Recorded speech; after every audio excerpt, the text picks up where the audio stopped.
Hi, it's Ken from Pittsburgh, and today is Wednesday, August 20th at 4:30. I'm sorry, 7:30. Dyslexia strikes again. At 7:30 in the evening, p.m. And I wanted to share Rudyard Kipling's poem "If." It's I-F parentheses. Uh, I don't remember reading it or appreciating it. I think I would have appreciated it years ago. Uh, but I either discovered it or rediscovered it a few years back to the point I appreciate this Rudyard Kipling's poem "If" about what makes a man or a woman, and um, and it's read by Michael Caine, and it's not long. And when I listen to it, I wonder myself just how accurate, how accurate. I'm distracting you, aren't I? How accurate it is of me. How close do I come to this being a man? And what have I experienced in my life? And this is not about me. This is about sharing something with you. I would share this with my children if I were you. And so let's get started. The Kipling poem is one of my favourites since I was a boy at school. My father read it to me once. If you can keep your head when all about you are losing theirs and blaming it on you, if you can trust yourself when all men doubt you, if you can wait and not be tired by waiting or being lied about, don't deal in lies, or being hated, don't give way to hating, and yet don't look too good nor look too wise.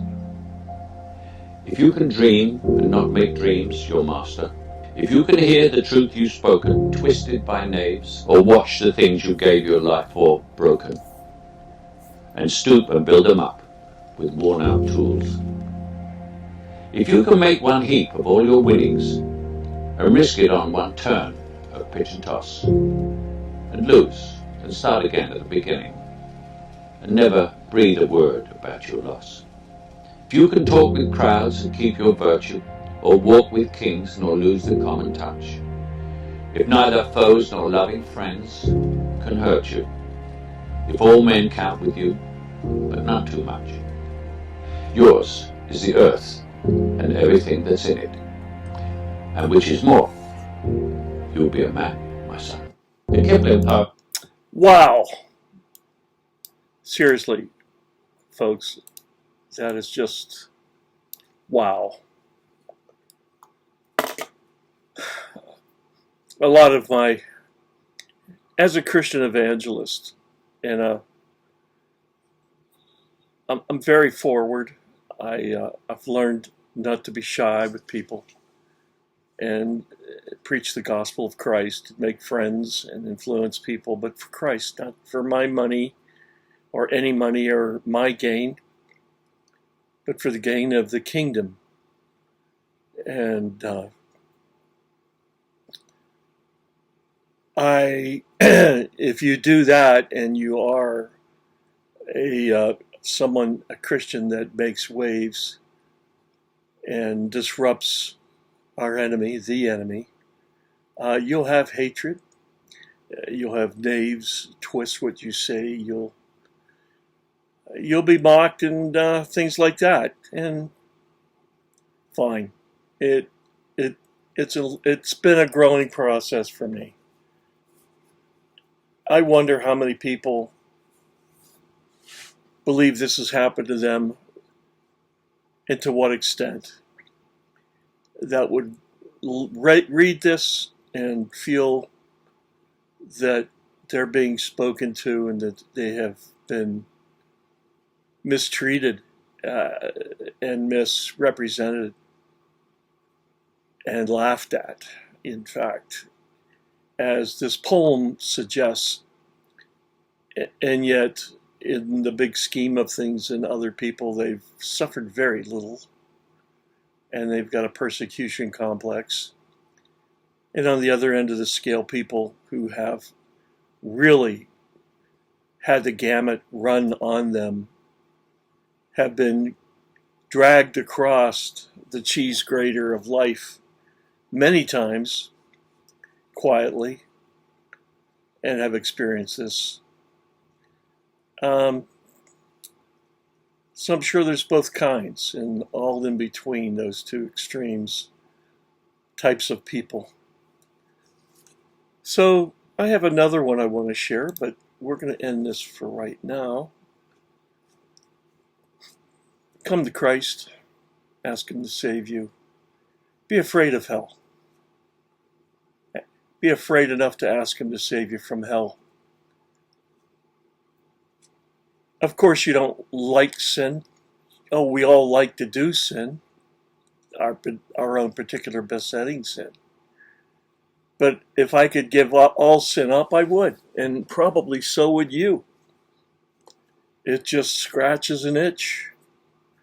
Sin scratches a sinful, illegal, before God illegal itch. We all have our own itches. What I'm saying is, if you aren't harboring sin in your heart and you'd love to forsake it, you can't, don't know how, or you struggle against it and don't know how to finish ever getting control over our own besetting sins, your own, but you don't want the punishment, you want to be right with God, then ask Jesus Christ. That's the attitude. Come to Him, say, save me from hell. Save me from the kind of life that puts me on the outside with you, God. And believe that Christ died for you on the cross to pay for those sins. And by asking, He then will forgive you forever for the one time asking. Just do that. I have to throw that in because I am an evangelist. And with that, it's April 20th, 2025, 7:35, 7:40 in the evening. And God bless you.